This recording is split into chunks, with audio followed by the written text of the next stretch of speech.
Brasil estaria se essas medidas aqui, os G6, fossem implementadas? Bem rapidamente. O que vocês acham, os senhores acham, né, de nós revogarmos a autonomia do Banco Central? De revogarmos a reforma trabalhista, a reforma da Previdência, retornar o imposto sindical, reestatizar as empresas que foram reestatizadas, que foram desestatizadas, acabar com o teto de gasto,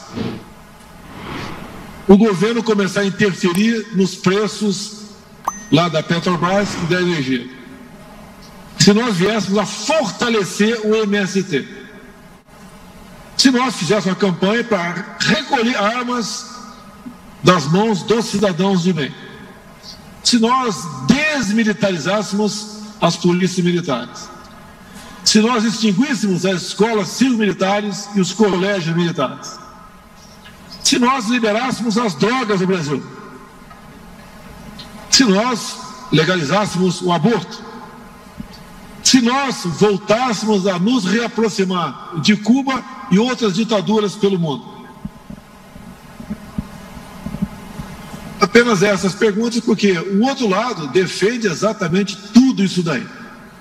Então, cada item desse dá um debate, mas eu creio que isso tudo, já que está do outro lado, caso vier a ser implementado, e eu como parlamentar que fui, sei que o início de governo, da forma como sempre existiu no Brasil, um governo forte, um governo que bem se relacione com o legislativo no tocante à distribuição de ministérios, bancos oficiais, de estatais, entre outras promessas. Nós sabemos como o parlamento age. Se isso tudo fosse botado em prática, como é que estaria a economia no nosso Brasil? Há alguma diferença entre nós? Ou alguns dos senhores vão falar que está tudo resolvido, não tem problema, o que vier a gente vai interagir e o Brasil vai para frente? Também perguntar aos senhores, né? Falar para os senhores, olhem o que acontece na nossa periferia. Aqui na América do Sul, alguns países que enveredaram para esse outro lado disso que eu mostrei aqui. O que está acontecendo num país aqui que não faz divisa conosco, aqui na América do Sul, onde a economia ia muito bem. Alguns até falavam, não se preocupe, a economia indo bem, o resto não tem que se preocupar. E o que vocês acham também, se a nossa liberdade está ameaçada ou não, por parte de alguns atores aqui no Brasil. Deixo claro, como falei agora há pouco, geralmente quem busca tolher direitos individuais da população e partir para o regime mais fechado, geralmente é o chefe do executivo. E aqui acontece exatamente o contrário. Se não é o chefe do executivo resistir, já estaremos com toda certeza no outro regime atualmente. O que está em jogo no Brasil é a nossa liberdade. O que está em jogo no Brasil? A nossa economia. Estão do meu lado aqui o ministro Ciro Nogueira e o ministro Paulo Guedes, que poderão me socorrer ou atender a pedido do senhor. Então, a breve introdução que eu faço é isso. É isso que nós queremos para o Brasil? Dá para deixar tudo rolar numa boa? Quem chegar, chegou, tudo bem, ninguém vai sofrer nada com isso, a economia vai continuar numa boa. Uma boa agora aqui. Depois da pandemia, né, resistiu.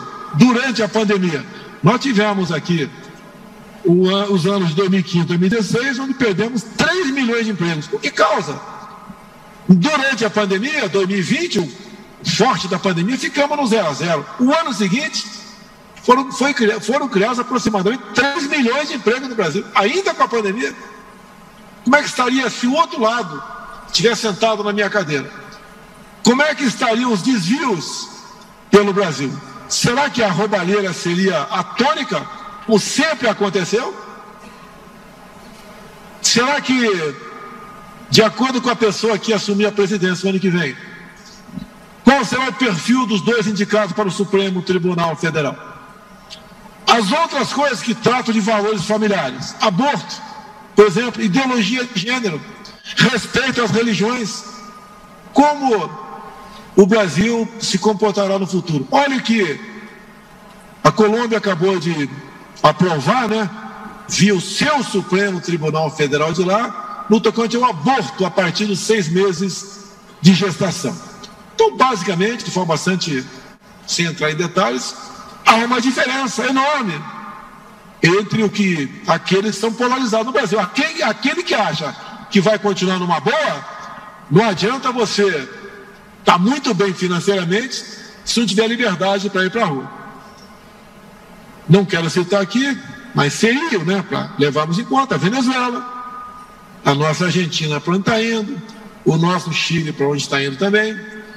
Eles lá ainda têm como buscar uma operação acolhida, como a Venezuela buscou no Brasil. Nós não temos onde buscar operação acolhida, a não ser se montarmos um toco de bananeira e fugirmos para a África, que para a América do Norte eu acho que vai ser difícil. Então, basicamente, isso é bem claro, né? Isso já não é o suficiente para pessoas com responsabilidade tomar uma posição. Responsabilidade não é só com a economia, não, é com a vida, é com a liberdade, é com o futuro do seu país. E nós sabemos o que vai acontecer com essa pátria se esses bandidos voltarem para cá.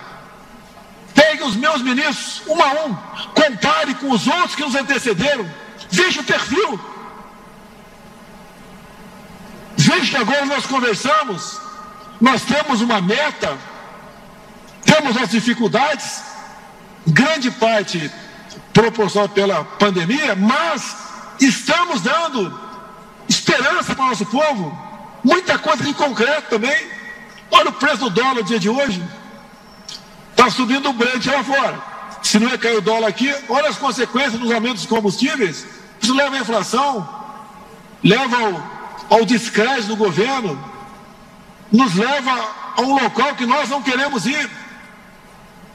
Todos nós temos defeitos, mas fazemos e damos o melhor de nós. Será que o que está faltando a muita gente nesse país, em especial a classe A, que somos todos nós, no tocante ao poder aquisitivo, no tocante também a formação? Dá para brincar com isso? Para onde estávamos indo nos últimos governos? Vamos flertar novamente, ficar ao lado do abismo? É uma ida sem retorno. Todos têm que ter responsabilidade. Não pense em ninguém que eu tenho apego àquela cadeira que está ali. Mas tem um compromisso. Entendo que foi Deus que me colocou ali, só Deus me tira de lá. Mas temos que dar uma forcinha aqui também. Se tem alguém do perfil melhor, tudo bem. Agora, o outro lado que tem, nós já conhecemos. Não apenas ao longo de 8 anos, mas ao longo de 14 anos. Falei agora há pouco, estou repetindo para encerrar aqui com os senhores. Entre malfeitos, desvios, roubos, projetos mirabolantes, a Petrobras se endividou em 900 bilhões de reais. O BNDES, 500 bilhões. 1 trilhão e 400. Isso, senhores autoridades que estão nos ouvindo aqui, especial vocês do Nordeste. 1 trilhão e 400 bilhões. Isso dá para fazer 100 transposições do Rio São Francisco.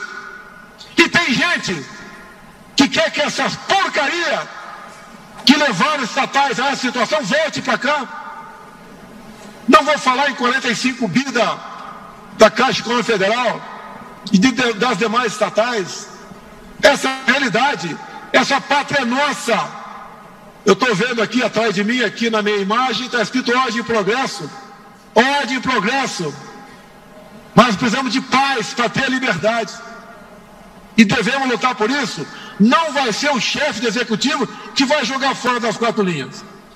Mas, por favor, não vocês, 2 ou 3 no Brasil, não estique essa corda. Vocês vão ter que vir para dentro das 4 linhas. Afinal de contas, todos nós temos limites. O Ciro tem, o Paulo Guedes tem, eu tenho limites. Alguns poucos, 2 ou 3, acham que não tem limites.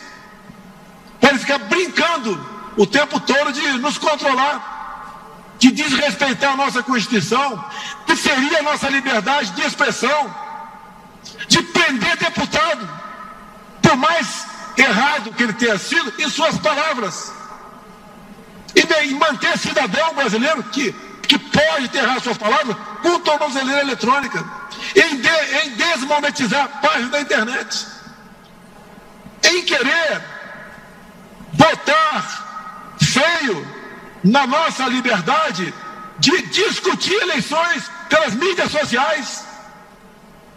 Onde vamos chegar? De termos um sistema eleitoral que você pode não comprovar que não é fraudável, mas você não tem como comprovar também que não pode ser fraudável. A alma da democracia é o voto. Tanto é que para caçar parlamentar na Câmara, não sei se continua assim, apesar do meu tempo do voto eletrônico, se fazia no papel. O que nós queremos? Paz, tranquilidade. E outra, o futuro do Brasil depende das nossas escolhas. Se eu vier candidato escolher a mim, o perfil está aqui do meu lado. O outro lado vai trazer uma turma que já ficou por meses presa. Vai voltar ao governo para quê?